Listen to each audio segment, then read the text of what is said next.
क्योंकि अदल का तकाजा ये है पूरा दो पूरा लो, लेकिन एहसान का तकाजा ये है कि जब आप किसी से ले रहे हैं तो कुछ उसको माफ़ कर दो, ये एहसान है। तो मुआशरे के अंदर जो एक इनकलाब बर्पा होता है वो इसी एहसान से बर्पा होता है। फिर एहसान के आगे दो किस्में, कि एक तो ये है कि अपनी ज़ात के साथ एहसान करना है।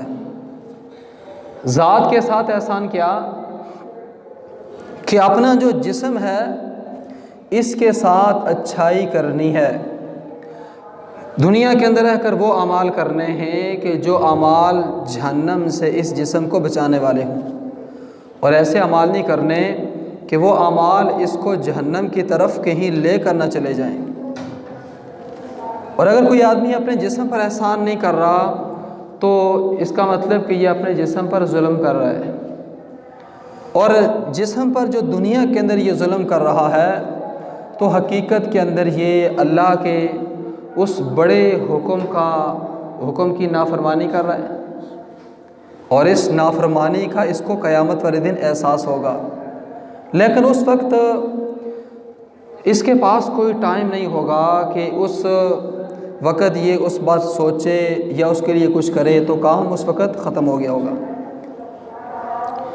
अब अपनी ज़ात के साथ अच्छाई कैसे करनी है, कि सबसे पहले तो ये है कि इंसान का जो जिस्म है, जो 5 या 7 फुट का जिस्म है, 6 फुट का है, इस जिस्म को जहन्नम की आग से बचाना ये हर आदमी पर फ़र्ज़ है। और ये इस आदमी के अपने जिस्म पर एहसान है। सोचने की बात यह है कि आज क्या ये एहसान हम अपने जिस्म का अदा कर रहे हैं या नहीं कर रहे हैं। अगर अदा कर रहे हैं तो भाई बहुत अच्छी बात है, लेकिन अगर अदा नहीं कर रहे तो बड़े सोचने की बात है। और दूसरे नंबर पर कि इंसान अपने मामलात को ठीक करे, ख्वाह इसका कारोबार है, तिजारत है, रोज़गार है, जितने भी चीज़ें हैं उन सब को ठीक करे, उनके अंदर अच्छाई लेकर आए।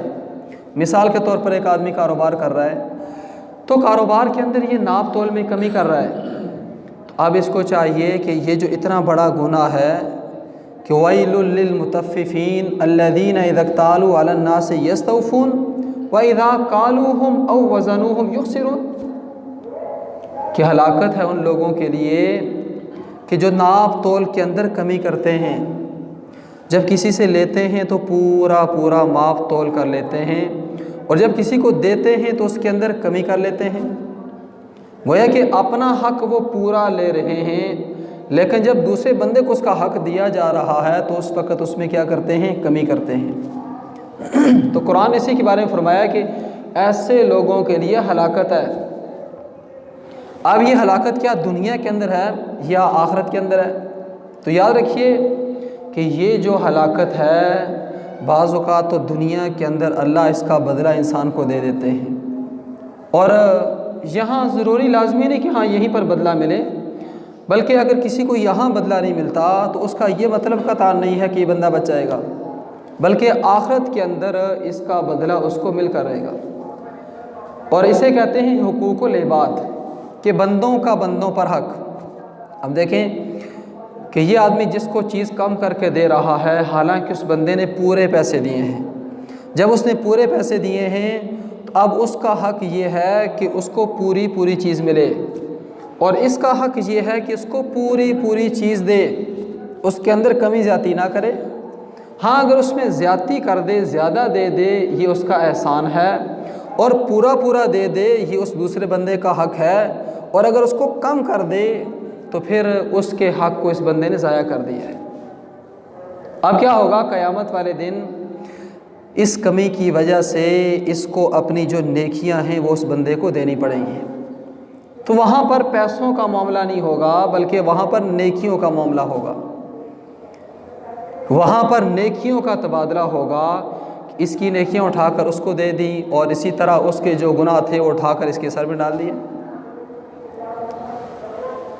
तो इंसान अपने मामलात के अंदर देखे कि भाई मेरे मामलात किस तरह के हैं, सही हैं या गलत हैं।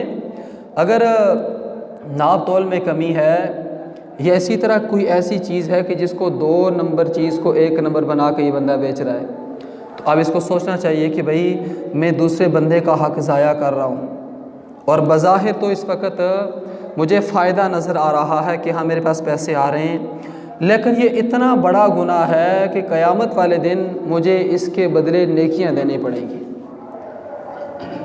अब अपनी उस गलत जो लाइन पर चल रहा है उसको ठीक करे, तो ये इसके मामलात का एहसान है। फिर इसी तरह किसी का कुछ लेना है या किसी को कुछ देना है तो उसको भी मुनासिब तरीके के साथ ये अदा करें। ये नहीं कि हाँ लेने की बारी जब आए तो उस वक़्त पूरा पूरा लें और जब देने की बारी आए तो कोई बात नहीं, खैर है फिर क्या होगा, तो ऐसा नहीं करना चाहिए। अगर कोई ऐसा कर रहा है तो ये हकीकत में अपने साथ जुल्म कर रहा है।